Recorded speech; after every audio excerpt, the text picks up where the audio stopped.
Good morning friends.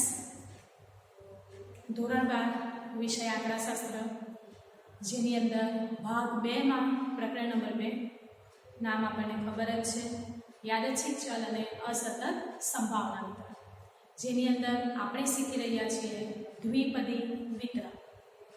દ્વિપદી વિતરણનું સૂત્ર ફરીથી revise કરીએ. દ્વિપદી વિતરણ p of x બરાબર NCx ગુણ્યા p ની x ઘાત ગુણ્યા q ની n માઇનસ x ઘાત, જ્યાં p બરાબર સફળતાની સંભાવના, q બરાબર નિષ્ફળતાની સંભાવના, n બરાબર કેટલા કુલ પ્રયત્નો કર્યા છે તેની સંખ્યા અને x બરાબર કેટલા પ્રયત્નોમાં સફળતા મળી છે તેની સંખ્યા. દ્વિપદી વિતરણનો મધ્યક બરાબર n ગુણ્યા p એટલે np. દ્વિપદી વિતરણનું વિચરણ બરાબર n ગુણ્યા p ગુણ્યા q એટલે npq. દ્વિપદી વિતરણનું પ્રમાણિત વિચલન બરાબર વર્ગમૂળમાં npq. આટલી બાબતો આપણે શીખી ગયા. q શોધવો હોય તો q શોધવા માટેના બે સૂત્રો છે. એક તો 1 - p અને બીજું સૂત્ર q બરાબર npq ના છેદમાં np, વિચરણના છેદમાં મધ્યક. ઓકે, જે ઉદાહરણ પર આપણે સ્ટોપ હતા એ ઉદાહરણથી આગળ વધીશું. ઉદાહરણ નંબર 17 ની આજે આપણે શરૂઆત કરીએ છીએ. મહત્વનો એક્ઝામ્પલ છે, 3 ગુણ માટે મહત્વનો પ્રશ્ન. ખૂબ સરસ પ્રશ્ન છે, એકદમ સરળ છે, આપણને આવડશે, પણ શરત માત્ર એટલી કે આપણે વ્યવસ્થિત ધ્યાન આપવું પડશે. બાકી આપણા માટે કંઈ જ ઇમ્પોસિબલ નથી. Everything is possible. ઓકે, સો આપણે ઉદાહરણ 17 પર જઈશું. સૌપ્રથમ તો હું ઉદાહરણ નંબર 17 ની રકમ વાંચીશ. એક દ્વિપદી વિતરણ માટે p of x is equal to x બરાબર p of x માં n બરાબર 8 છે અને 2p of 4 બરાબર 5p of 3 છે. તો આ વિતરણ માટેના બધા જ પ્રયત્નોમાં આપણને સફળતા મળે તે ઘટનાની સંભાવના શું? n કેટલો છે? 8 છે. આપણને મિત્રો ચાર વસ્તુ જોઈએ, મને એટલો ખ્યાલ આવે છે કે n જોઈએ, આપણને x જોઈએ, p જોઈશે અને q જોઈશે. આ ચાર બાબત આપણને જોઈએ. n આપણને આપી દીધો છે 8. હવે x તો કેટલા પ્રયત્નોમાં સફળતા મળવી જોઈએ? બધા જ પ્રયત્નોમાં. આપણને ખબર છે સફળતાની સંખ્યા એટલે x. ઓકે, ધારો કે તમે 8 વખત પરીક્ષા આપો છો અને આપણે 8 વખત તમે પાસ થાઓ એને આપણે સફળતા ગણીએ તો આપણો x બરાબર 8 બને. 6 વખત પાસ થાઓ તો x બરાબર 6. 3 વખત પાસ થાઓ તો x બરાબર 3. એક પણ વખત પાસ નહીં થાઓ તો x બરાબર 0. જો કે આપણે કરવાનું નથી, આપણે 8 વખત પાસ થવાનું. કોઈ એક વર્ષમાં સમજો કે કોઈ આંકડાશાસ્ત્ર વિષયની તમે 8 વખત પરીક્ષા આપો તો 8 વખત તમે પાસ થવા જોઈએ, તો બોર્ડની પરીક્ષામાં આપણે ધાર્યું પરિણામ પ્રાપ્ત કરીશું. ઓકે, તો અહીં પણ આપણે n બરાબર 8 એટલે કુલ પ્રયત્નો 8 કરવાના છે. એમાંથી બધા જ પ્રયત્નોમાં તમને સફળતા મળે એની સંભાવના શોધવાની છે. તો આપણો x પર મિત્રો કેટલો થશે? 8 થશે. તો x બરાબર પણ 8 થાય. ચાલો, n અને x આપણી પાસે છે, તો આપણી પાસે શું નથી? p અને q. તો એ p અને q આપણે કેવી રીતે શોધીશું એ જોઈએ. તો એના માટે આપણે કંઈ કહ્યું છે અહીંયા 2 ગુણ્યા p of 4 બરાબર 5 ગુણ્યા p of 3 છે. આવું કંઈક આપણને કહેવામાં આવ્યું છે. જો 2p of 4 is equal to 5p of 3 આવું કહેવામાં આવ્યું છે. બરાબર. હવે p of 4 અને p of 3 શું છે આપણે જોઈએ પહેલા. તો p of 4 p of 3 બરાબર. p of 4 એટલે શું? આ જે ચાર્જ છે તે x દર્શાવે છે મિત્રો. આપણને ખ્યાલ આવે છે? એ જ રીતના 3 છે એને પણ શું કહેવાય? x કહેવાય. અહીં શું આવે? x આવે, સફળતાની સંખ્યા આવે. જો p of 4 મારે NCx ગુણ્યા p ની x ઘાત ગુણ્યા q ની n માઇનસ x ઘાત, આ સૂત્રમાં આ p of 4 ને ધારવું હોય એટલે કે x બરાબર 4 મૂકીને મારે એ સૂત્ર અહીંયા મૂકવું હોય તો કઈ રીતે મૂકીશ? મારું જે સૂત્ર છે p of x નું એ સૌપ્રથમ લખું છું એટલે તમને વધારે ખ્યાલ આવશે દાખલાની અંદર. આપણે જે સૂત્ર યુઝ કરીએ છીએ, સૂત્રનો ઉપયોગ કરીએ છીએ p of x શોધવા માટે. p of x બરાબર NCx ગુણ્યા p ની x ઘાત ગુણ્યા q ની n માઈનસ x ઘાત આ આપણું સૂત્ર છે બરાબર જો મારે x ની જગ્યાએ p of 4 એટલે x ની જગ્યાએ હું 4 મૂકું છું તો અહીં x જ્યાં જ્યાં છે ત્યાં 4 આપણી પાસે n આપણી પાસે 8 છે 8c4 ગુણ્યા p ની x ઘાત હવે સફળતાની સંભાવના આપણી પાસે નથી તો બેઠી જ રાખવી પડશે p વેક્ટર રાખવો પડશે x ની જગ્યાએ 4 q પર વેક્ટર રાખીશું 8 ઓછા 6 ખ્યાલ આવે છે આ p of 4 એવી જ રીતે p of 3 છે જુઓ અહીં તો p of 3 તો x ની જગ્યાએ માત્ર મારે શું મૂકવું પડશે 8c3 ગુણ્યા p ની કેટલી ઘાત 3 q ની કેટલી ઘાત 8 - 3 બરાબર આનો અર્થ એવો થાય કે અહીં p of 4 ની જગ્યાએ હું આ મૂકી શકીશ અને p of 3 ની જગ્યાએ આ મૂકી શકીશ બરાબર તો હું અહીં આ બેને તો બેઠો જ રાખીશ બે ગુણાકારમાં છે 2 ગુણ્યા p of 4 ની જગ્યાએ સમીકરણ સ્વરૂપ મૂકી દઈશ ગુણ્યા 8c4 p એની 4 ઘાત ગુણ્યા q ની 8 - 4 p of 4 ની જગ્યાએ મૂક્યું મેં બરાબર 5 ગુણ્યા ચાલો p of 3 દ્વિપદી વિસ્તરણના સૂત્રમાં મૂકી આપે કિંમત તો 8c3 p ની 3 ઘાત ગુણ્યા q ની 8 - 3 ઘાત બરાબર 2 ગુણ્યા 8c4 હવે 8c4 ની વેલ્યુ શોધી આપણે અહીંયા 8c4 બરાબર 8 ગુણ્યા 7 ગુણ્યા 6 ગુણ્યા 5 બરાબર છેદમાં 4 ગુણ્યા 3 ગુણ્યા 2 ગુણ્યા 1 કઈ રીતના થશે 4 * 8 ઓકે ચાલો હવે આ બે પણ ઉડી જશે જુઓ ચાલો હજુ 3 * 2 6 ખ્યાલ આવે છે મિત્રો ઓકે 7 * 2 14 14 * 5 70 તો 8c4 ની વેલ્યુ કેટલી આવશે 70 તો હું અહીં 8c4 ની જગ્યાએ 70 મૂકું છું ગુણ્યા p ની 4 ઘાત બેઠી ગુણ્યા q ની 8 માંથી 4 જાય ઘાત જશે તો 4 5 ગુણ્યા 8c3 ની વેલ્યુ શોધીએ 8 ગુણ્યા 7 ગુણ્યા 6 છેદમાં 3 ગુણ્યા 2 ગુણ્યા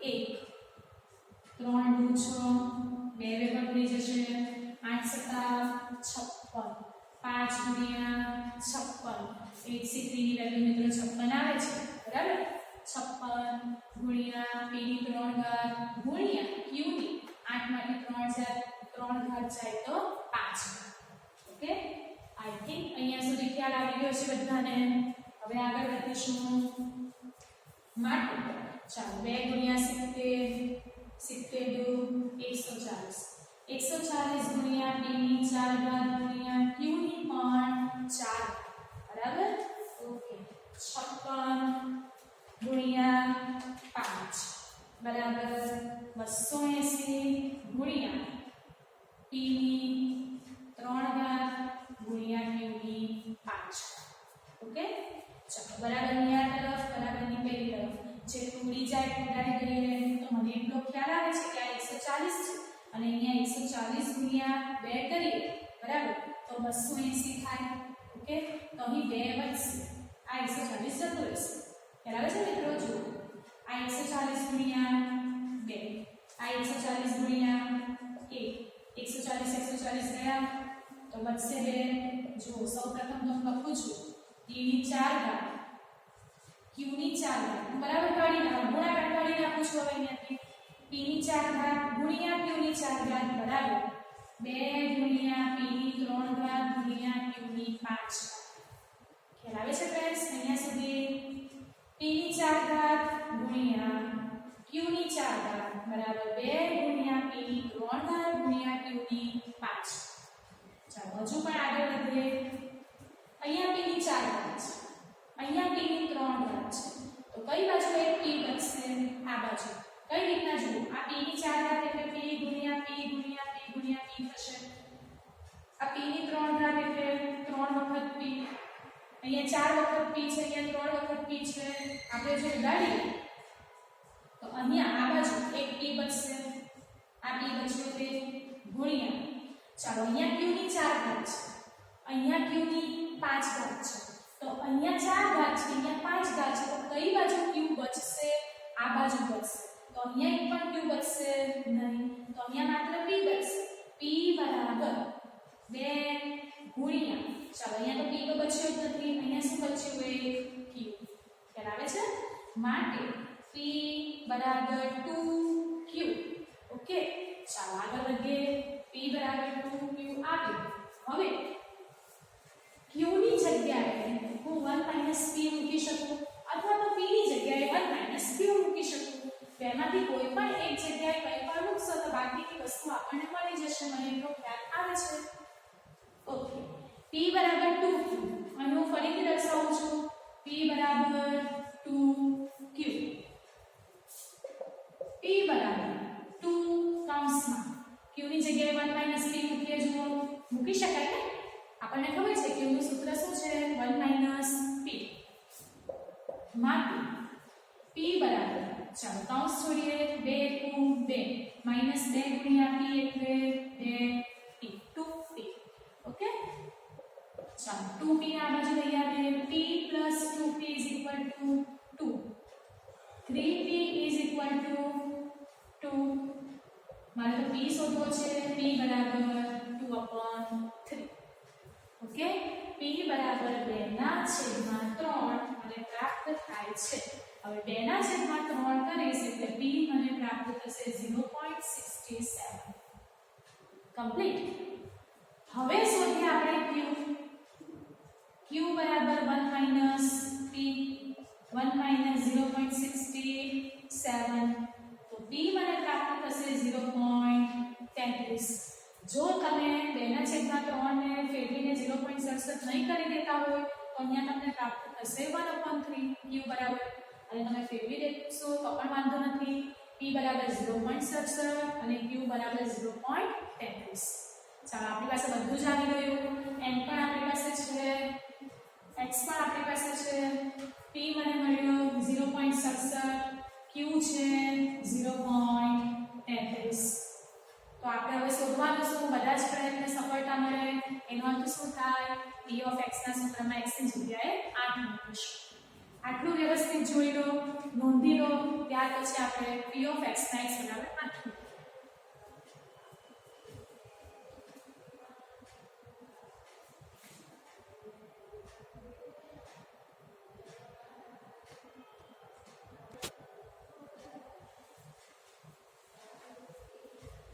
ઓકે ફ્રેન્ડ્સ હવે આપણે મૂકીએ p ઓફ x ના સૂત્રમાં x બરાબર 8 p ઓફ x બરાબર ncx ગુણ્યા p ની x ઘાત ગુણ્યા q ની n માઈનસ x ઘાત ચાલો n ની જગ્યાએ પણ 8 x ની જગ્યાએ પણ 8 p ની જગ્યાએ 0.67 એની 8 ઘાત ગુણ્યા q ની જગ્યાએ 0.33 એની 8 માઈનસ 8 ઘાત 8c8 ncn ની વેલ્યુ 1 થાય આપણને ખબર છે 8c8 1 ગુણ્યા 0.67 ની 8 ઘાત આપણે કરવાની છે તો 8 ઘાત 0.67 એની 8 ઘાત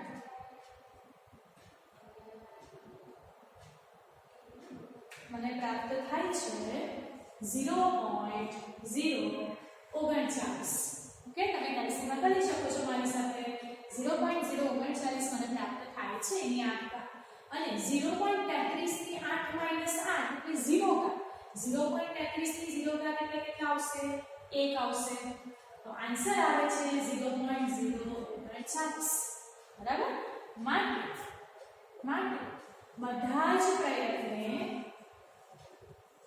સફળતા મળે તે ઘટનાની સંભાવના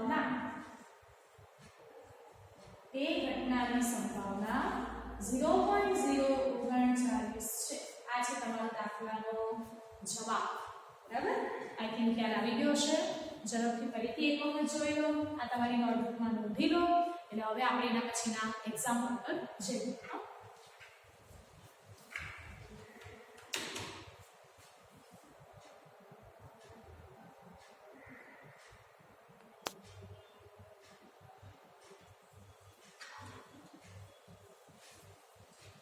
ઓકે ફ્રેન્ડ્સ, ઉદાહરણ નંબર 18 પર જઈએ છીએ. હવે આપણે 18નું ઉદાહરણ એવું કંઈક કહેવામાં આવ્યું છે કે એક દ્વિપદી વિતરણનો મધ્યક 18 છે અને વિચરણ 4.5 છે.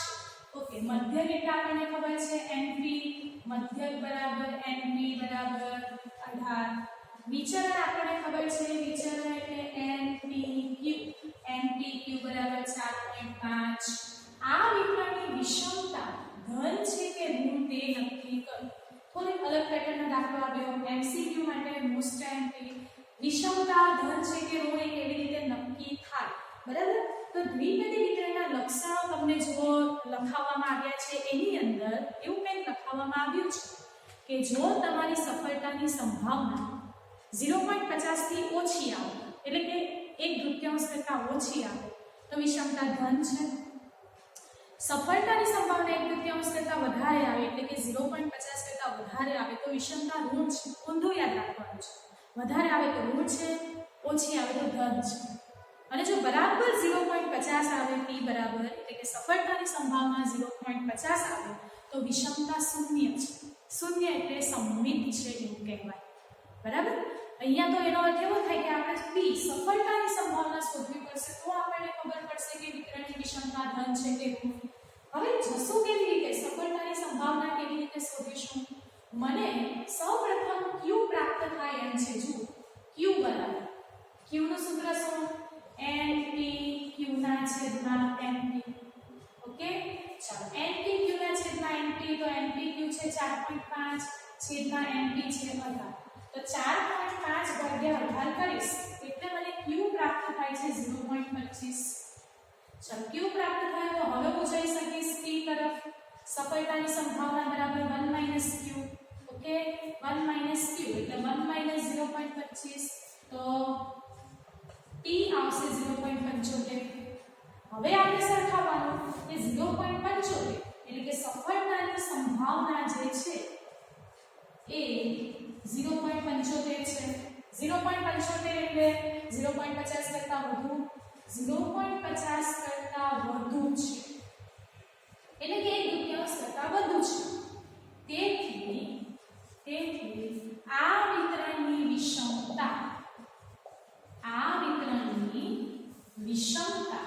બોલો, ધન છે કે ઋણ છે? ઓપોઝિટ યાદ રાખવાનું છે. વધુ હોય તો ઋણ, ઓછી હોય તો ધન, બરાબર? તો આ વિતરણની વિષમતા કેવી છે? ઋણ છે. કેમ ઋણ છે? કારણ કે આ 0.75 0.50 કરતાં વધારે છે. જો 0.45 આવતે તો ધન આવતે, 0.50 જ આવતે તો શૂન્ય આવતે. ખ્યાલ આવે છે મિત્રો? તો આ જે દાખલો છે ઉદાહરણ નંબર 18 1 માર્ક માટે અને MCQ માટે મહત્વનો પ્રશ્ન તમને MCQ માં પૂછાય કે નીચે આપેલ વિતરણની વિષમતા ધન છે કે ઋણ છે. તો તમારે અહીં p અને q ની ગણતરી કરી p શોધીને આપણને ખબર પડે કે વિતરણની વિષમતા ધન છે, ઋણ છે કે શૂન્ય છે. ઓકે, હવે આપણે જે દાખલા તરફ જઈએ છીએ એ છે સ્વાધ્યાય 2.2 નો દાખલા નંબર 1. એટલા માટે મિત્રો કે આના પછીના જે એક્ઝામ્પલ્સ છે ઉદાહરણ નંબર 19, 20, 21, 22 એ મોટા દાખલાઓ છે અને આપણે જે પહેલા મહત્વના નાના દાખલાઓ છે એ ક્લિયર કરીએ છીએ. તો આની સાથે સૌપ્રથમ એવો બીજો દાખલો સ્વાધ્યાય 2.2 દાખલા નંબર 1 જોઈએ. એક સમમિત દ્વિપદી વિતરણ માટે n બરાબર 8 છે.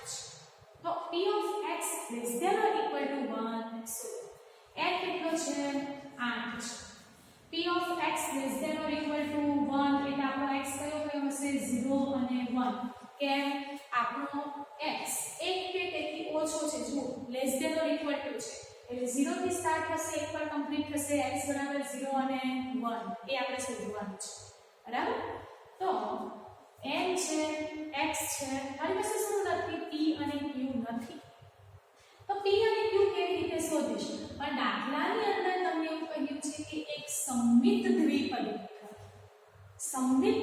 વિતરણ હોય મિત્રો ત્યારે સફળતા અને નિષ્ફળતાની સંભાવના એક સરખી હોય. યાદ રાખજો, તમારી નોટબુકમાં હાસ્યમાં નોંધી દેજો. જો દાખલામાં સમમિત દ્વિપદી વિતરણ એવો શબ્દ આવે તો p 0.50 અને q પણ 0.50. બરાબર? કઈ જ વિચારવાનું નથી. p અને q શોધવાની જરૂર નથી. સમમિત છે આપણને ખબર છે. p પણ 0.50 q પણ 0.50. ઓકે, તો હું સ્ટાર્ટિંગ અહીં દાખલામાં કઈ રીતના કરીશ કે વિતરણ સમમિત છે, વિતરણ સમમિત છે માટે p બરાબર પણ 0.50 અને q બરાબર પણ 0.50. ક્લિયર છો ફ્રેન્ડ્સ? p અને q બંને સરખા આવશે 0.50 0.50. n આપણી પાસે છે જ કેટલો 8. આપણે શોધવાનું શું છે? p of x less than or equal to 1 બરાબર ક્વેશ્ચનમાં. ઓકે, એટલે 0 અને 1. ચાલો સૌપ્રથમ તો આપણે p of x નું સૂત્ર મૂકીએ, ncx ગુણ્યા p ની x ઘાત ગુણ્યા q ની n માઈનસ x ઘાત. પહેલા આપણે p of 0 શોધીએ. p of 0 બરાબર n ની જગ્યાએ 8 8c0 ગુણ્યા p ની x ઘાત એટલે 0.50 ની 8 0 ઘાત ગુણ્યા 0.50 ની 8 માઈનસ 0 ઘાત. ખ્યાલ આવે છે? p પણ 0.50 q પણ 0.50. ચાલો 8c0 ની વેલ્યુ થાય 1. 0.50 ગુણ્યા એની 0 ઘાત પણ કેટલી થાય 1 ગુણ્યા 0.50 ની 8 ઘાત કરવાની છે. 0.50 ની 8 ઘાત મિત્રો થાય છે 0.0039. આપણે એક વખત ફરીથી રિવાઇઝ કરી લઈએ, ફરીથી જોઈ લઈએ. ઓકે, 0.0039 0.50 ની 8 ઘાત આવે છે. ઓકે, નેક્સ્ટ તો આન્સર શું આવશે? 0.0039. આ છે આપણો p of 0. એ જ રીતે હજુ આપણે શોધવાનું છે p of 1. p of 1 બરાબર તો આપણું જે સૂત્ર છે એની અંદર x બરાબર શું મૂકીશું? 1 મૂકીશું. 8c1 ગુણ્યા p 0.50 છે એની 1 ઘાત ગુણ્યા q પણ 0.50 છે એની 8 ઓછા 1 ઘાત. 8c1 ની વેલ્યુ થાય મિત્રો 8 બરાબર. nc1 n 0.50 ની 1 ઘાત 0.50 0.50 ની 7 8 ગુણ્યા 0.50 ગુણ્યા ચાલો 0.50 ની 7 ઘાત કરીએ. 7 ઘાત આવશે 0.0078. ઓકે, આ 7 ઘાત. ચાલો હવે શોધીએ p of 1. 8 ગુણ્યા 0.50 ગુણ્યા 0.0078 એટલે આન્સર આવશે 0.0312. 0.0312. આ છે p of 1. ઓકે, તો હવે આપણે શોધીએ એના પછી આપણે તો શોધવાનું છે p of x less than or equal to 1 એટલે આપણને 0 અથવા 1 વખત સફળતા મળે તેની સંભાવના શોધવાની છે. તો માટે p of x less than or equal to 1 બરાબર p of 0 plus p of 1 બંનેનો સરવાળો કરીશું. આપણને ખ્યાલ જ છે p of 0 0.0039 plus p of 1 0.0312. ચાલો એની અંદર પ્લસ કરીએ.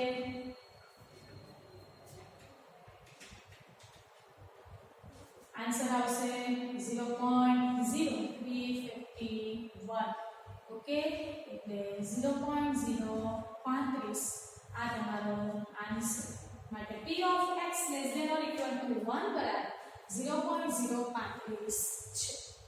ખ્યાલ આવી ગયો ફ્રેન્ડ્સ?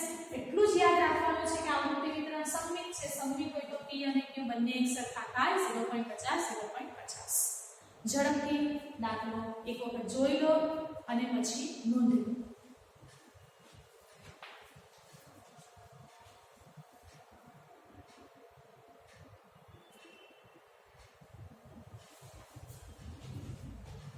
ઓકે ફ્રેન્ડ્સ, તો આજનો લેક્ચર આપણે ઓવર કરીએ છીએ. હવે તમારે હોમવર્કની અંદર આ જેટલા દાખલાઓ આજે કરાવ્યા 3 દાખલાઓ એ 3 દાખલાઓ તમારી નોટબુકમાં 3 વખત લખવાના છે. એટલા માટે કે દરેકે દરેક દાખલા મહત્વના છે અને તમને આવડી જવા જોઈએ. બરાબર? તો 3 વખત તમારે હોમવર્કમાં આ દાખલા કરવાના છે. નેક્સ્ટ લેક્ચરમાં ફરીથી મળીશું. Thank you.